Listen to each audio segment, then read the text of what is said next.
Olá, olá, meus amigos, sejam todos bem-vindos a esse super podcast especial dentro da plataforma Meu Médico Especialista. Vocês estão nos acompanhando, estão vendo um movimento um pouco diferente, né, aqui no grupo IQS, onde nós estamos trazendo médicos especialistas e reforçando e fortalecendo a importância de um médico que é especialista. Então nós vamos contar um pouco como um médico se torna especialista na conversa aqui. E hoje eu tenho o prazer, me sinto muito honrado de receber aqui o doutor, obrigado, doutor Rui Nogueira Barbosa, ele que é urologista, também especialista em cirurgia robótica. Doutor, obrigado você ter aceitado o nosso convite de estar aqui para a gente levar bastante informação. Não é todo dia que a gente consegue trazer um especialista aqui e as pessoas assistirem de uma maneira descontraída, uma conversa, né, onde nós vamos tentar levar bastante informação através de um especialista renomado. Obrigado, viu? Nós que agradecemos, Renato, a sua iniciativa, né, de informar a população o que é o especialista e a importância desse especialista no tratamento das suas doenças, das suas patologias. É isso aí. Bom, pessoal, eu vou apresentar o doutor, tá? Vou ler um pouquinho aqui É muito importante, quando a gente fala de especialista, a primeira coisa que vocês precisam entender é que existe uma residência e depois uma prova de título, ou às vezes não, às vezes está dentro já da própria residência, já sai esse título, são algumas coisas diferentes, mas enfim, o médico, para se tornar especialista, ele precisa passar por essa residência e depois fazer essa prova, sim ou não, e isso precisa ser validado pelo CRM, no caso aqui o nosso CREMESP. E de posse desse título de especialista, o CRM libera um código que chama RQE, que é Registro de Qualificação de Especialidade, que é conferido ao médico especialista, que no caso o Dr. Rui aqui, ele é especialista, conforme vocês podem ver aqui, ó. Então eu tenho o CRM do doutor aqui, ó, 64.401, e o código dele, 13.906, que é o título dele de especialistas devidamente registrado no CRM aqui de São José do Rio Preto, CRM de São Paulo. Então vamos lá, para vocês saberem um pouquinho hoje do meu convidado. Ele é chefe da clínica urológica e membro da comissão de cirurgia robótica do Hospital Infante Dom Henrique, também da Associação Portuguesa de Beneficência de São José do Rio Preto, a famosa BENE, nossa aqui. Graduado em Medicina pela Faculdade de Ciências Médicas da PUCamp, da Pontifícia Universidade Católica de Campinas. Pós-graduado e mestre e doutor em cirurgia também pela Unicamp, de 2005 a 2010. Doutor, eu não sabia que você tem doutorado, que legal. Mestrado, doutor, PhD. Nossa, que legal. Gente, é isso que eu acho maravilhoso, é isso que nos move, na verdade, né? Também pós-graduação em lato sensu em cirurgia minimamente invasiva, laparoscopia e robótica, né, pelo Instituto de Ensino e Pesquisa do Hospital Sírio-Libanês, no ano de 2015. Também fez Master Business, MBA em Gestão de Negócios para Inteligência Artificial pela Faculdade Exame, está em andamento esse curso. Professor responsável pela disciplina de Urologia e participante do Núcleo Docente Estruturante de 2012 a 2022 na Faculdade Unilago.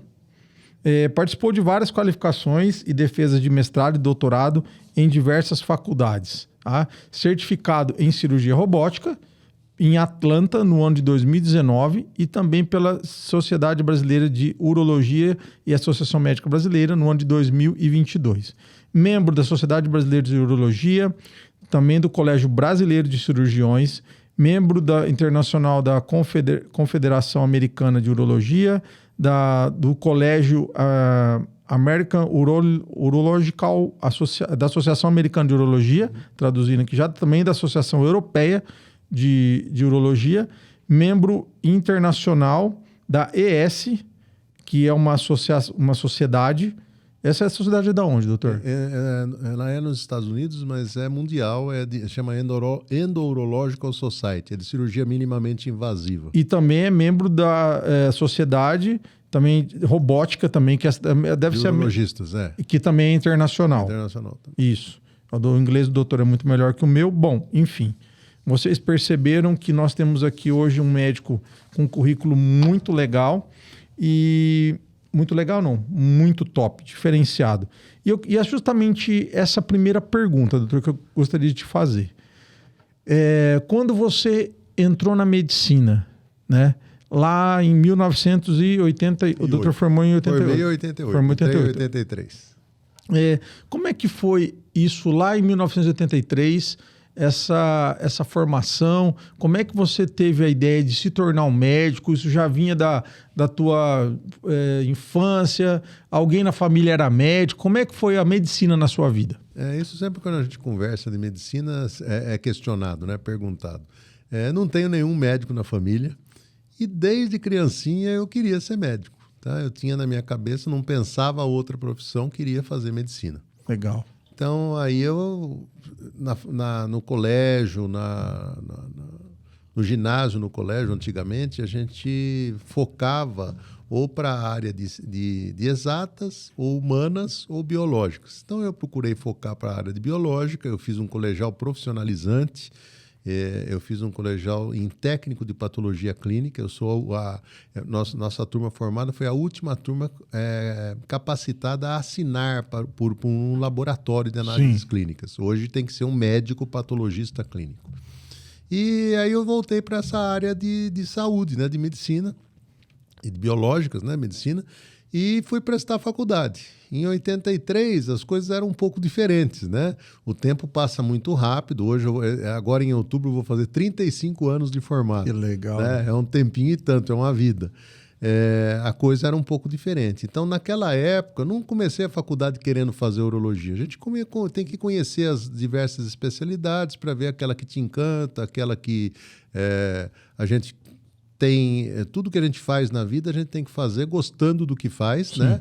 Para pegar os louros e também a gente fala para comer a carne e para roer o osso, né? Então, as agruras de todas as profissões, às vezes, existem. Então, a gente tem que gostar do que faz para poder fazer bem. Então, naquela época, eu comecei a faculdade, não sabia ainda ao certo o que eu queria. Urologia no currículo médico da minha época era no 4º ano, hoje é no 4º ano e meio. E a urologia você tem que fazer 6 anos hoje em dia, né? Naquela época era um pouquinho diferente, mas hoje em dia você tem que fazer 6 anos de faculdade, você se torna médico. Aí depois você vai fazer uma residência médica de cirurgia geral. Hoje é exigido de cirurgia geral, que está indo para 3 anos de cirurgia geral. E mais 3 ou 4 anos de urologia. Então, que na realidade é uma outra faculdade. São 12, 13 anos se você quiser ser um profissional qualificado, né? Você tem que sempre buscar naquilo que você faz, tentar ser o melhor. Então, é uma faculdade, é uma residência. Hoje existem a palavra fellow, né? Que você acompanhar um serviço fora, um serviço no exterior. Eu tive essa oportunidade, mas por problemas familiares eu acabei não conseguindo ir, que era na Fundação Puig Vert, em Barcelona. Mas eu tive minha formação toda aqui. E aí, depois disso, como existe uma fala que diz que a gente é eterno aprendiz, né? Você tem que ter isso na tua cabeça. Não é só em medicina, não. Em tudo que você faz, se você não procurar fazer bem, procurar se atualizar, você vai ficando para trás. Você passa a não oferecer aos seus pacientes, aos seus clientes, o que tem de melhor na área. E até um tempo atrás, a gente dizia que em medicina o conhecimento ele duplica em 5 anos. Hoje deve estar mais rápido ainda. Com certeza. A inteligência artificial, com a tecnologia, a coisa dobrando. Por exemplo, mais novo que você, minha nova aquisição que você falou, né, que a gente está mexendo com inteligência artificial. Em 2015 eu fui mexer com robótica. A robótica chegou no Brasil em 2008. 2015 nós fomos começar a desbravar isso aí. Aqui em Rio Preto, em 2019, nós conseguimos trazer um robô para a Beneficência Portuguesa. Eu sou da Comissão de Robótica. Nós conseguimos trazer um robô para Rio Preto e em consignação, pagava-se uma taxa mensal e desde o ano passado a Beneficência adquiriu o seu próprio robô. Tá? Que é o Da Vinci, né? Que é o Da Vinci. O robô é uma aquisição cara. O robô custa em torno de $2,5 milhões. Tem uma manutenção mensal. Mas é uma aquisição que acrescenta muito para o hospital, para o paciente e para o médico. Doutor, assim, na tua trajetória fica muito claro assim, que você sempre buscou essa evolução em termos de melhorar você como profissional. Fica muito claro aqui, você fez mestrado, doutorado, entre outros cursos, e sempre isso foi assim, algo que é seu, porque vamos pensar assim, hoje você com 35 anos de formado, vamos assim, ser sincero, talvez poderia estar até pensando em aposentadoria, né? E você está buscando inovação. Eu fiquei muito surpreendido, pessoal. O doutor teve aqui uma semana, uns 10 dias atrás. Ele já sabe, ele tem o Instagram dele ativo, tá? Então, até para você que está escutando aí que acha que é difícil, então assim, um médico que foi buscar isso, ele mesmo, a maioria do Instagram dele, ele que toca, ele foi buscar conhecimento de Google.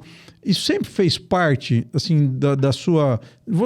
Como pessoa, essa busca pela evolução? Sim, eu acho que como a gente falou anteriormente, Renato, é necessário você se atualizar. E o conhecimento em todas as áreas, ele é muito rápido, as coisas aparecem muito, as novas coisas e as boas coisas muito rápido. E você tem que tentar dominá-las. Não é fácil, é difícil, mas você tem que ter esse espírito inovador, empreendedor, de querer buscar o novo. Porque o novo te acrescenta muito, tanto do ponto de vista pessoal, quanto do ponto de vista profissional. Doutor, e assim, por exemplo, com essa questão da robótica, quando que você viu, lógico, você deve ter acompanhado o congresso, que você é um cara que tá aí, um médico que está sempre antenado, né? Com o radar funcionando. Quando é que você decidiu? Falou, pô, eu sei que você foi, acho que um dos primeiros, se eu não me engano. Acho que foi você e o Dr. Mário Flamini que foram para Atlanta. O Dr. Mário esteve aqui, contou essa história, né? Vocês foram daqui para Atlanta para fazer esse curso inicial do robô. A certificação em robótica, ela tem vários passos. Então, o primeiro passo é você entrar numa plataforma. A gente fez do DaVinci. Hoje já existem mais outras 2 plataformas robóticas. Teve agora o Congresso Mundial de Cirurgia Robótica, e foram lançadas 10 plataformas novas. Então, isso aí, antigamente existia uma exclusividade da Intuitive, que é o produtor do DaVinci. Hoje tem várias plataformas e você vai, cada uma de um jeito, você se capacita e você vai operar com o robô. Então, para camaradas que almejam uma cirurgia robótica, hoje está se mudando esse currículo, no sentido até de colocar a cirurgia robótica dentro da graduação de medicina, dentro para os residentes, em etapas iniciais para ele tomar conhecimento, depois para ele acompanhar cirurgias robóticas, depois para ele se capacitar, certificar para poder operar no robô. Então, começa-se com uma capacitação via um site, você entra, responde umas perguntas, vê a parte física do robô, como funciona. Ao mesmo tempo, você vai começar a acompanhar cirurgias robóticas, inicialmente assistindo outros colegas mais experientes operando. Depois você passa a entrar de auxiliar na cirurgia robótica e você vai se capacitando. Aí você traz os primeiros casos seus, sempre com acompanhamento de um cirurgião mais experiente, e depois você pode se certificar em cirurgia robótica. Quando você sabe colocar o robô, sabe ligar, sabe desligar, sabe posicionar de acordo com o paciente, com o caso, e aí você se capacita para certificar. Antigamente a certificação era aqui no Sírio-Libanês. Aí houve um desentendimento com a empresa, passou a ser em Bogotá, né? E depois também teve um probleminha em Bogotá, passou a ser só em Atlanta, que é a sede da Intuitive, que na época que eu e o Mário fomos nos certificar, nós tivemos que ir para os Estados Unidos, para Atlanta, nos certificar, fazer a prova, fazer a certificação, tudo em inglês lá. Uma etapa vencida, né? Já foi, né? Conseguimos. Depois passamos por Nova York, tomar um chopinho para comemorar que era merecido. A certificação. Mas... E hoje isso é mais fácil, hoje é no Brasil. O Einstein tem a certificação de robótica no Einstein e tem no IRCAD do Rio de Janeiro. São os 2 lugares que estão certificando via Intuitive, que é para o DaVinci. Sim. E vários hospitais estão montando cursos de capacitação e de certificação de acordo com as plataformas, tá? Que existem diferentes do DaVinci. Então, com isso, a pessoa que vê, que almeja, tem vontade de se certificar em robótica, ele tem que seguir essas etapas. Eu comecei lá em torno de 2014, 2015, eu comecei a acompanhar no Hospital Alemão Oswaldo Cruz, que eu sou de São Paulo, eu sou do corpo clínico também, eu comecei a acompanhar o Dr. Carlo Passerotti lá, que é um livre-docente da USP. Em 2014, eu fui numa tese, eu fui convidado para participar de uma banca de doutorado na USP. O assunto era câncer de próstata e cirurgia robótica, a casuística dele, de um colega nosso de Uberlândia. E eu conheci o Dr. Passerotti, me encantei com a coisa, comecei a acompanhar o Oswaldo Cruz, entrei no corpo clínico, comecei a acompanhar a cirurgia robótica, fazer exercícios, vocês têm que fazer exercícios em simulador, fazia exercícios em simuladores, tudo aí culminou com a certificação, né? Com a beneficência adquirir o robô e a gente porque é mais ou menos assim, o robô é uma coisa diferente, é outro mundo, além da cirurgia convencional, tradicional, aberta. Você passar a operar em robô, Eu brinco, eu falo assim, nos Estados Unidos tem uma lojazinha que chamava Toy R Us, né? O brinquedo para nós, né? Que a criançada entrava ali, parecia que ela estava no paraíso, né? E a sensação do robô é isso, você vai para um hospital que tem um robô, você se faz os exercícios, entra em cirurgia, vê a sequência, depois você volta para casa e aqui não tem robô. Aí você fica meio chateado, né? Meio triste com a coisa. Mas, graças a Deus, a beneficência vislumbrou a necessidade de implantar o robô aqui em Rio Preto e adquiriu o robô. E nós estamos aí batalhando, né? Já passamos de 500 casos, tá? E legal, a gente está... a região é muito grande, né? Nos Estados Unidos, cada 100 milhas, mais ou menos, tem um robô. No Brasil, já tem mais de 100 robôs funcionando atualmente, da plataforma Da Vinci. Tá. E fora essas outras plataformas estão começando a serem colocados também. E é muito legal, né, que a Beneficência está investindo nisso. Recentemente também trouxe um outro robô para a área da ortopedia. É um hospital que tem crescido bastante, né? O doutor faz parte do corpo clínico lá. E isso tem sido realmente uma coisa muito importante com essa nova... diretoria, né? Tem sido uma coisa bem bacana, né, doutor? O investimento que eles estão fazendo, né?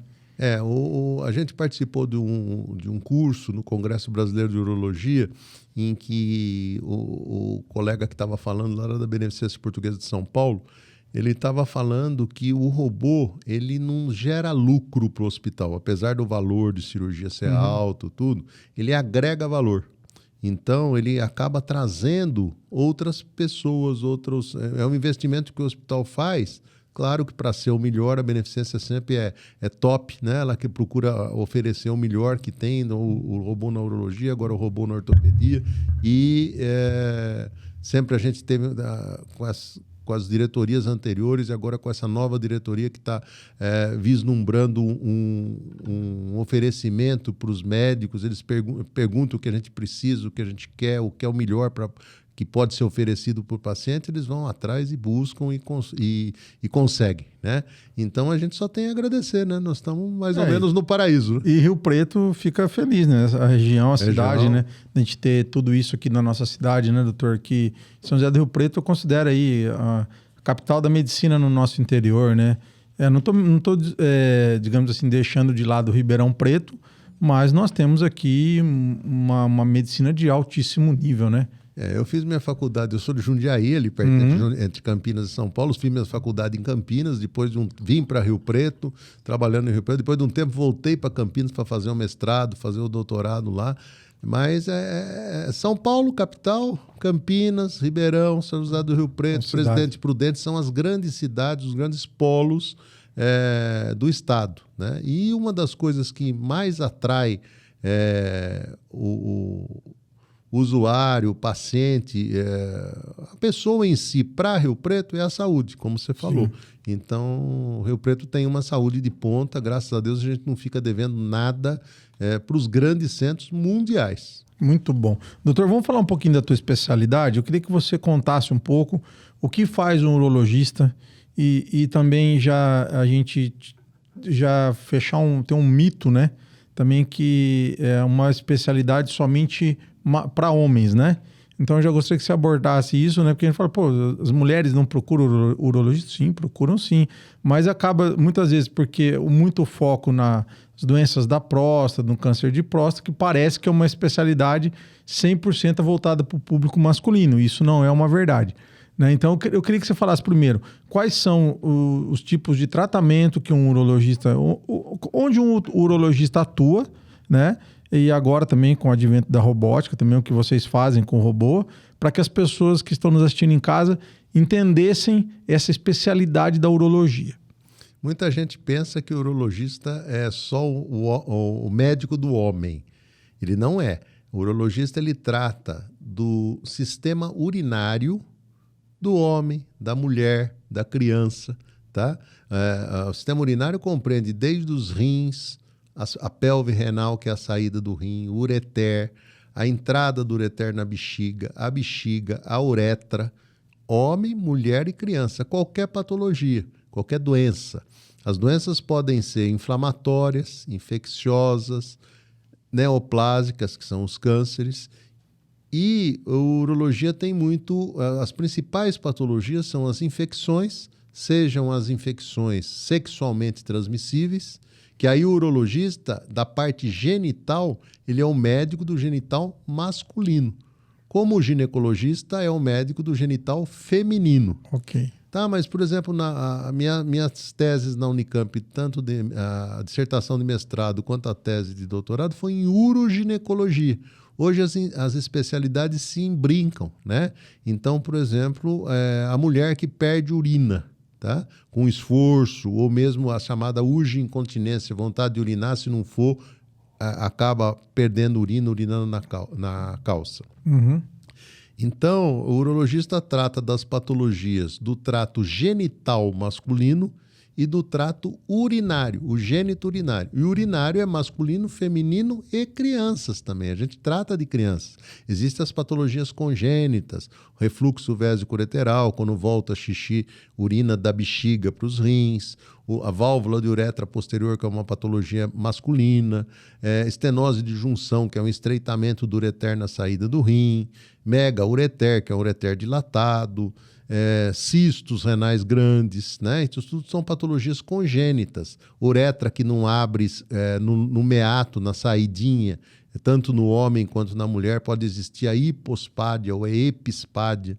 Então, tudo isso são patologias da infância. Na mulher, a patologia mais comum, sem dúvida nenhuma, é a infecção urinária. Né? Sim. A mulherada não faz xixi direito, não faz o que deve fazer para evitar a infecção, que é tomar bastante líquido, não segurar a urina na bexiga, relaxar o períneo para urinar, né?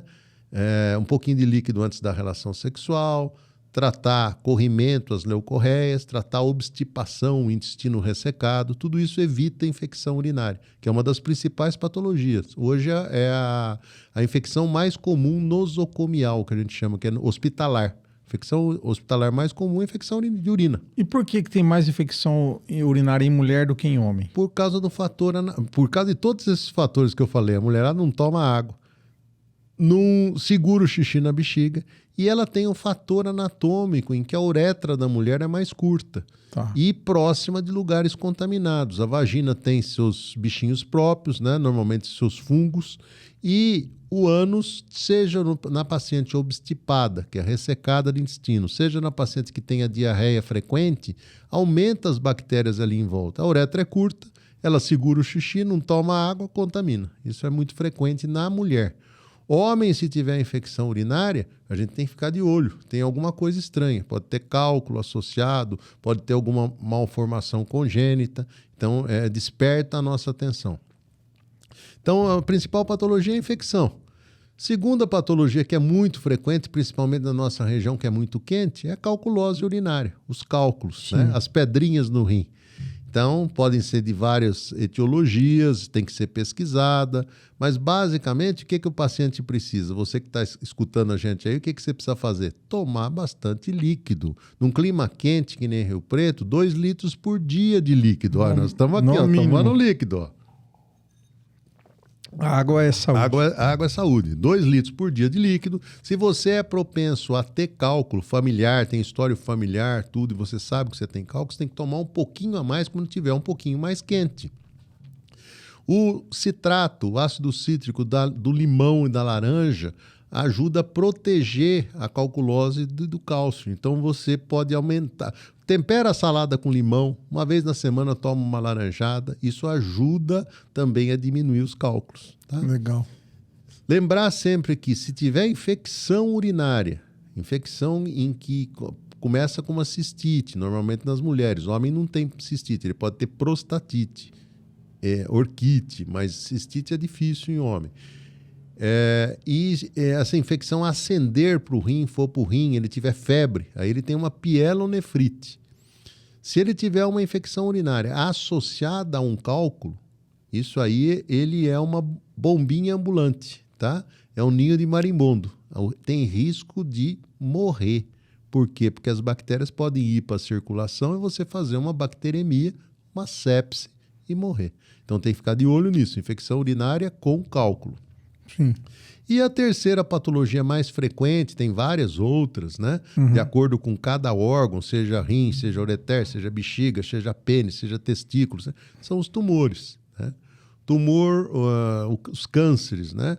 O câncer mais frequente no homem é o câncer de próstata. 1 em cada 10 homens vão ter câncer de próstata. Então a gente tem que fazer o seu preventivo.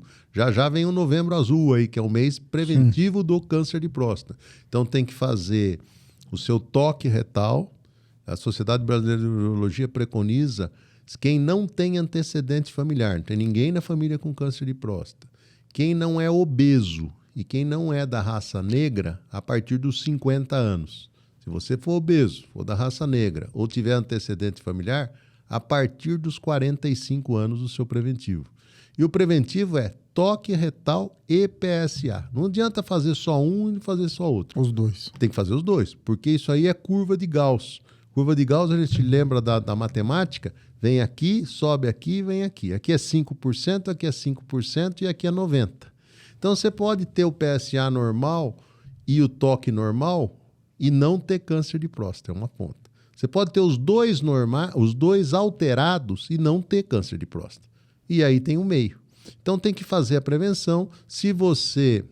E pode ter só um alterado e ter o câncer. E pode ter um alterado e ter o câncer. Se você tiver uma suspeita de câncer de próstata, tem que ser orientado para fazer. Hoje a gente faz uma ressonância prévia e depois biópsia de próstata para se confirmar o diagnóstico.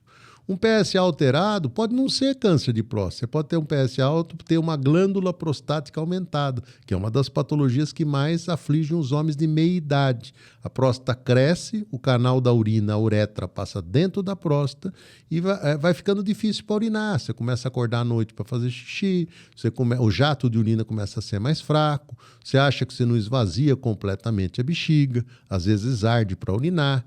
Então, isso é a próstata que está crescida. Próstatas grandes também têm PSA elevado. Outra coisa que pode aumentar a PSA é a prostatite, uma infecção da próstata, que tem que dar antibiótico e resolve. E o câncer de próstata pode acontecer, que é o grande vilão do homem, né? Doutor, e por que hoje a cirurgia robótica tem sido muito utilizada nos cânceres de próstata, principalmente? A gente que está na beneficência, lá nós passamos de 500 cirurgias, a principal área, a principal especialidade que utiliza o robô é a urologia. E a urologia utiliza dentro da área de oncologia, uro-oncologia. Então é o câncer de próstata, é o câncer de rim, é o câncer de bexiga. Em alguns casos de gânglios retroperitoneais que estão atrás do peritônio, no caso do tumor de testículo. Então, são cirurgias em que a robótica proporciona um restabelecimento do paciente melhor, um sangramento menor, uma diária hospitalar menor, né? A gente tem pacientes que a gente faz a prostatectomia radical, que é o nome da cirurgia para retirada da próstata, no caso do câncer de próstata, e consegue ter alta no dia seguinte da cirurgia. Nossa, muito bom. Então vai bem, sem dor, tranquilo, parece que nem operou, né? E a cirurgia robótica como a laparoscópica, elas são aqueles buraquinhos que ficam na pele, né? Que são os chamados portais, por onde entram os trocáteres, que entram os braços do robô com os aparelhos para cortar, para dar ponto, para queimar, entendeu? São chamados portais dos braços robóticos. Então a cirurgia robótica proporciona tudo isso. E para o médico ela é um paraíso, porque eu opero sentado, meus comandos do robô estão aqui na minha mão, o paciente está sendo operado pelos meus movimentos com os braços robóticos ali na mesa cirúrgica. E isso proporciona um conforto maior para mim e para o paciente uma recuperação melhor. Porque, digamos assim, a parte de... Como é que a gente fala, doutor?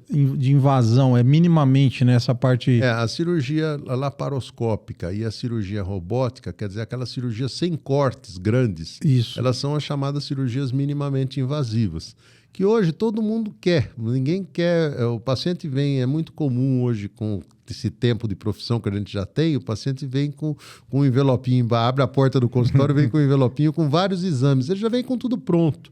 Ele quer só saber como é que é a cirurgia, vantagem, desvantagem de uma e outra para ele optar no seu tratamento.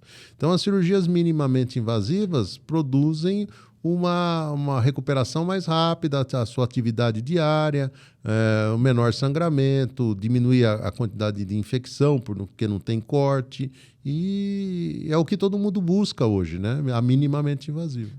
Quando o doutor Mário esteve aqui, falando um pouco da robótica, ele também, acho que o doutor também já com certeza, viu no teu currículo, você também já fazia por videolaparoscopia. O movimento que o robô proporciona, isso não se consegue pela vídeo muitas vezes, por essa questão do braço ali. E na cirurgia de próstata isso é fundamental, né? Porque essa posição onde o robô chega, ela muda muito o resultado, sim ou não? Na cirurgia robótica, a gente opera num segmento de mais ou menos 5 a 8 centímetros e eu estou vendo a imagem em 3D, bem ampliada, está na minha frente. Então, com isso, eu consigo dissecar melhor as estruturas, identificar melhor, preservar melhor as cirurgias. Porque na cirurgia de próstata, a gente tem dois principais complicações do procedimento cirúrgico, seja ele aberto, laparoscópico ou robótico, que é a disfunção erétil, ou antigamente chamada impotência sexual, e a incontinência urinária, ficar perdendo urina. Então, a cirurgia robótica ela proporciona uma visualização melhor da área a ser operada. Além disso, o robô chama graus de liberdade. O braço robótico, comparado com a mão do cirurgião numa cirurgia aberta, a mão do cirurgião tem 3 graus de liberdade, 3 movimentos, né? O braço robótico tem 7. Então, você consegue fazer com o braço robótico um movimento que você não faz com a sua mão. Com isso, você consegue trocar instrumento, dar ponto melhor, dissecar melhor as estruturas. Doutor, e por que muitas vezes na retirada da próstata, quando se precisa fazer uma retirada, no caso de um câncer, pode-se ter a impotência, a disfunção erétil? Os nervos da ereção, eles passam do lado da próstata, embaixo, entre a próstata e o reto. De acordo com o estadiamento do paciente, tá? O paciente pode ter o tumor de um lado, pode ter o tumor do outro lado. Existe uma classificação histológica que chama Gleason. Esse Gleason pode ser menor ou maior. Então, a gente chama de uma doença de baixo risco ou de uma doença de alto risco. Quando a doença é de alto risco, quando o Gleason é alto, o PSA do paciente é alto, você já conversa com ele e já propõe uma cirurgia oncologicamente curativa, que você consiga tirar todos os tumores, todo o tumor. Mas às vezes você precisa lesar o nervo deliberadamente para conseguir o intento de tirar toda a glândula de uma maneira satisfatória.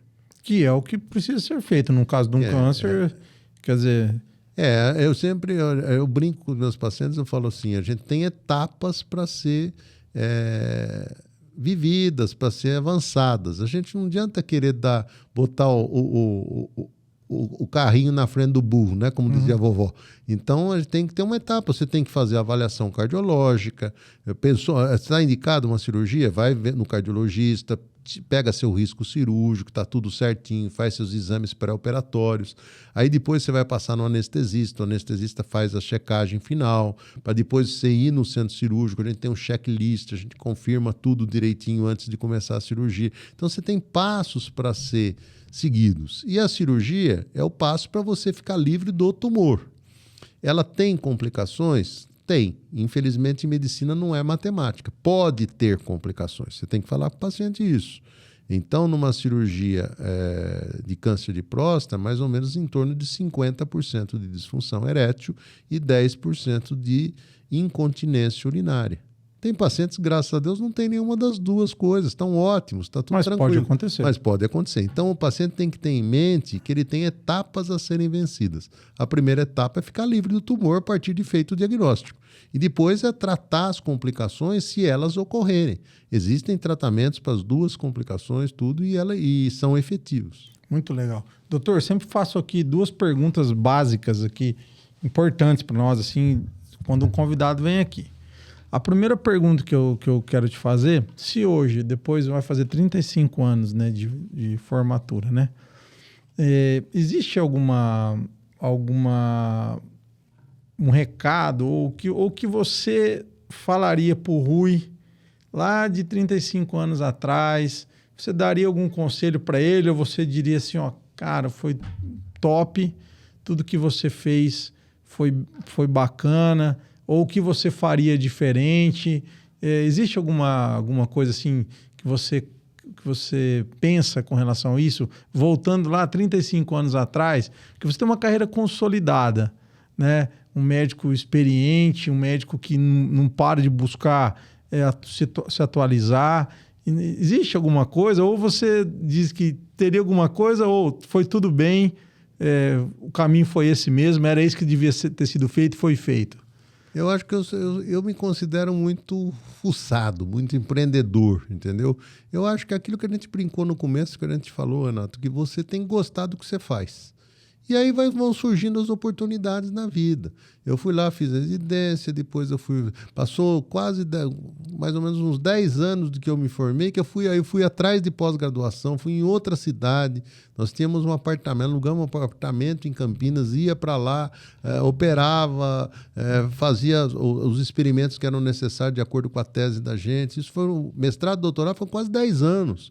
Então, tem que ter disposição, tem que gostar do que se faz para você fazer bem, aquilo que a gente falou no começo. Eu acho que o Rui de hoje não se arrepende de nada do ponto de vista, na vida não, na vida com certeza a gente tem um monte de coisas que a gente gostaria de fazer diferente. Mas eu acho que na minha profissão, dentro da medicina, você está falando com um especialista em urologia. Sim. Eu acho que eu galguei os postos todos que eu quero. Eu trabalhei um tempo numa faculdade, né? Eu ajudei a formar 2 das faculdades de Rio Preto, fui do núcleo docente estruturante, tanto da Unilago quanto da Faceres. Depois eu parei a Faceres, fui trabalhar na Unilago, fiquei 10 anos trabalhando lá. Hoje eu parei isso. Então, eu tive a vida de ser professor. Hoje a gente participa das bancas, das qualificações de mestrado, doutorado. Há pouco tempo eu recebi um e-mail para julgar os trabalhos acadêmicos dos estudantes de medicina da FAMERP. Então, a gente procura sempre estar se atualizando, porque é aquilo que falou, o conhecimento duplica em 5 anos. Se você não ficar ativo, assinando as revistas internacionais, participando da sociedade, cada sociedade dessa que você participa te dá, ou antigamente por escrito, hoje eles mandam tudo, entope o seu e-mail, vem e-mail de tudo quanto... Então não e tem rápido, né? Rapidinho, não tem desculpa de você não se atualizar, não ler, não ver o que o cara está fazendo lá fora de diferente para você aplicar no teu dia a dia. Então, respondendo a tua pergunta, eu acho que do ponto de vista médico, urologista, eu faço tudo que tem que fazer, entendeu? Eu pinto eu sou tão... Os caras, você conversa com os amigos, eles falam assim, mas por que você está fazendo isso? Eu resolvi fazer um MBA em inteligência artificial. Por quê? Porque eu acho que inteligência artificial é o futuro. Eu fui para os Estados Unidos agora em maio, em Chicago, e a gente vê o cara operando a robótica lá e tem a inteligência artificial, ele consegue ver o tumor virando a melhor posição, como abordar tudo. Claro que é um hospital ou outro, mas você consegue fazer isso. Então, daqui a pouco chega aqui pra gente, entendeu? Então, tem que ser fuçado, não tem opção. Então, se você, qualquer área, tua área, você não é fuçado, você não desenvolveu uma revista, você não faz o marketing, você procura novos clientes, você oferece para Rio Preto isso, toda área. Tem que gostar do que faz e tem que correr atrás. E aí, meu pai sempre diz o seguinte, né? Boi que chega primeiro na aguada, bebe água limpa, né? É bem por aí. Essa é a realidade, né? Doutor, e assim, para quem tá começando agora... para quem está se formando, médico, qual o conselho que você daria para essa moçada? Porque a gente sabe que hoje aumentou muito o número de faculdades, né? A gente vai formar aí em torno de 40 e poucos mil médicos por ano no futuro e logo breve, 2, 3 anos, né? E nós não temos vaga de residência para todos esses médicos que estão se formando. Mas aquele médico, aquele estudante que ele quer falar, pô, eu vou pagar o preço de ser um especialista, porque é pagar um preço, essa é a verdade, né? Qual é o conselho que você pode dar, uma orientação para esse médico que quer seguir essa linha da especialidade? Medicina sempre foi uma das especialidades. Quero que meu filho seja médico, né? Antigamente o pai falava, quero que seja advogado, quero que seja engenheiro, quero que seja... Vamos encaminhar um menino ou uma menina para isso. Hoje não é mais assim, né? A gente vê, por exemplo, o Bill Gates, que não acabou a faculdade, que é um dos milionários do mundo e que não fez faculdade. Quer dizer, o cara teve um insight, teve a coisa, fez. O Musk, o Elon Musk da inteligência artificial, da OpenAI, teve uma ideia, o cara está tendo umas empresas loucas, né? Então, o mundo está mudando muito. Eu acho que a gente volta naquela coisa. Você tem que fazer o que você gosta de fazer para você fazer bem. Então, eu quero fazer medicina. Quanta gente a gente pega? Às vezes eu pego pacientes, pego menino. Eu fui numa festa esse fim de semana, a menininha de 17 anos falou assim, eu quero fazer medicina, vou estudar. E estou estudando, quero fazer medicina. Louvável, Deus abençoe. Mas medicina está ficando cada vez mais difícil. Está ficando mais difícil por causa do número de faculdades, como você falou, por causa das políticas de governo. O camarada vai para fora, faz medicina no Paraguai, na Argentina, veio aqui, antes tinha o Revalida, hoje tá se estudando mudar e já botar o camarada no comércio, quer dizer, diretamente na vida comercial, como médico. Então, isso é temerário, o excesso de formandos é temerário.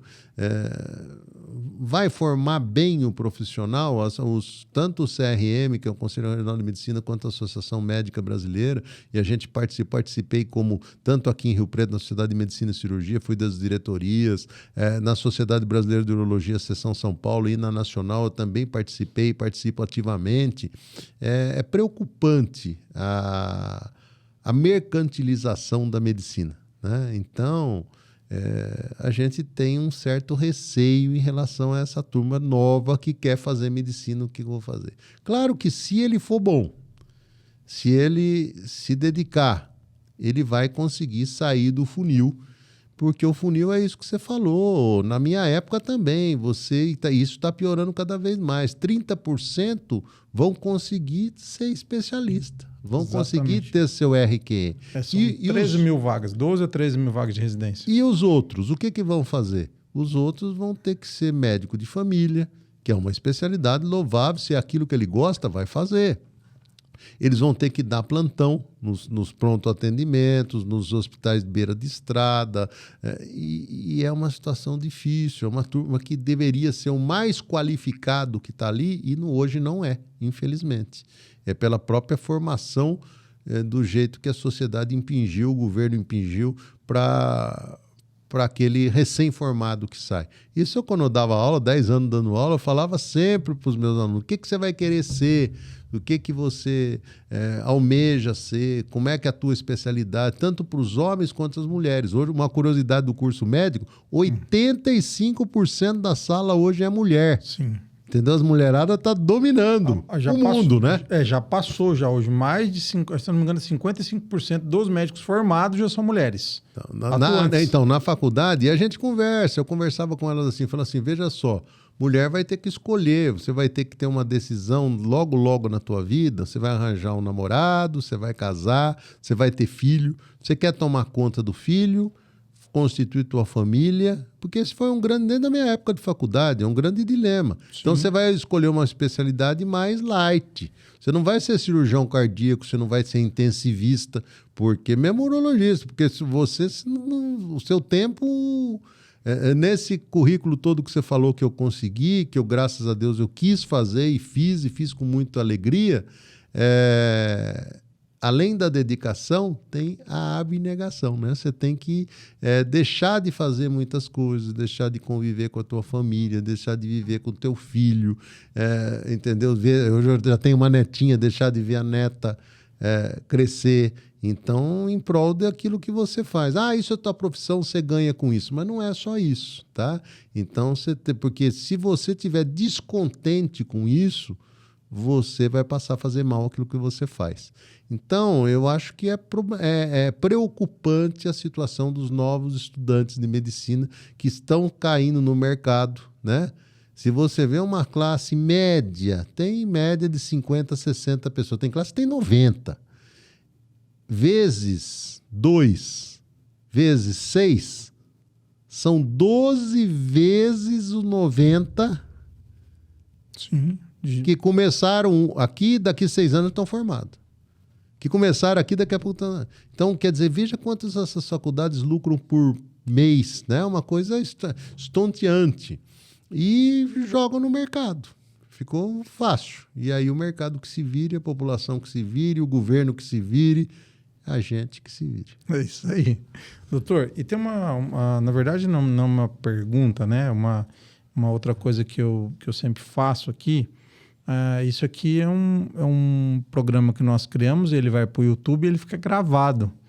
E ele fica para sempre, né? Hoje tem conteúdo para sempre. Então, eu quero saber se você tem alguma... digamos assim, eu quero que o doutor deixar alguma coisa para um filho, um neto que vai ver daqui 2 anos, 3 anos, 5 anos, 10 anos. Vai estar lá no YouTube e falar, pô... O meu pai lá, o meu avô lá. O que você deseja deixar de mensagem para um filho, uma filha, uma neta, ou para as pessoas que são teus amigos, para aquelas pessoas que são família, né? Porque a gente tem amigo que é mais chegado que um irmão, a própria Bíblia fala isso, né? E o que você quer deixar de mensagem para essas pessoas que vão te ver daqui 1 ano, 2 anos, 10 anos, que seja? Eu acho que isso não é só em medicina. É aquilo que a gente já falou umas 2, 3 vezes aqui. Faça bem o que você resolveu fazer para você ser alegre, para você transmitir empatia. Relação médico-paciente é confiança. Eu sou um cirurgião. Eu vou te cortar, eu vou te agredir. Você tem que confiar em mim. Entendeu? Então eu tenho que te passar confiança, capacidade, estudo, isso em relação à medicina. Mas a mensagem que a gente deixa para a turma que assistiu a gente, que é uma mensagem final, faça bem aquilo que você resolveu fazer. Pode ser o quê? Porque a gente precisa escolher uma coisa para ganhar a vida da gente, para sobreviver. O que você escolheu para sobreviver, você faça bem, faça com alegria. Eu entro no hospital às 6 horas da manhã, 6h30, cirurgia às 7 horas, já tem um paciente na mesa esperando para ser anestesiado. Eu cumprimento desde do porteiro que abre a porta, que passa a catraca, até a faxineira, até os enfermeiros. Bom dia, bom dia. Às vezes o camarada trabalhou a noite inteira, não está muito bem humorado, né? Bom dia! Eu falo, tem bom dia, que muda o teu dia. Né? Sim, tem bom dia. E da gente também, a gente tem as dificuldades, os pontos de vista pessoais, as coisas que atormentam a gente, mas a gente tem que tentar ser melhor no dia a dia para o outro pegar essa energia da gente positiva e isso se espalhar, né? Tem um videozinho que o cara faz um ato bonzinho aqui, o outro faz, no fim todo mundo está fazendo. Então que a gente aprenda, não é fácil, gente, mas que a gente aprenda a passar boas mensagens, passar energias positivas para as pessoas. Bom, pessoal, vocês tiveram oportunidade aí. Eu falei pro doutor que a gente ia gravar rapidão, mas como ele falou que ele tinha disponibilizado esse tempo para nós aqui, para a gente poder gravar. Obrigado, viu, doutor? Porque eu sei porque a agenda não é fácil, né? Mas é uma coisa que os médicos agora estão começando a entender, que divulgar, que falar de conteúdo faz parte do trabalho também. Até porque no mundo que nós vivemos, eu e a Kelly temos o seguinte ditado: toda vez que um médico como você, que tem esse currículo invejável, deixar de se pronunciar, deixar de levar conteúdo, quem perde é o paciente, que muitas vezes não tem a oportunidade de conhecer um profissional qualificado como você. Então, falar, levar conteúdo, tá fazendo o que a gente está fazendo aqui, lógico que é muito bom conversar, mas é uma forma de trabalho também. Então, eu achei muito bacana que o doutor, como ele separou na agenda dele um lugar para estar aqui com a gente. Então, nós fizemos foto dele hoje, falamos da reportagem dele e nós gravamos um podcast. Eu estendi um pouquinho mais do que eu costumo fazer, porque vale a pena contar a tua história. Obrigado por você ter despendido esse tempo, separado esse tempo para nós. E eu tenho certeza que vai ajudar muitas pessoas e de poder levar um conteúdo de um médico como você, que está sempre buscando atualização e, não, como diz meu pai, não está querendo pendurar a chuteira ainda, né, doutor? Vai seguir aí por um bom tempo, até porque eu acho que isso te mantém também, assim, bem. Você é um otimista.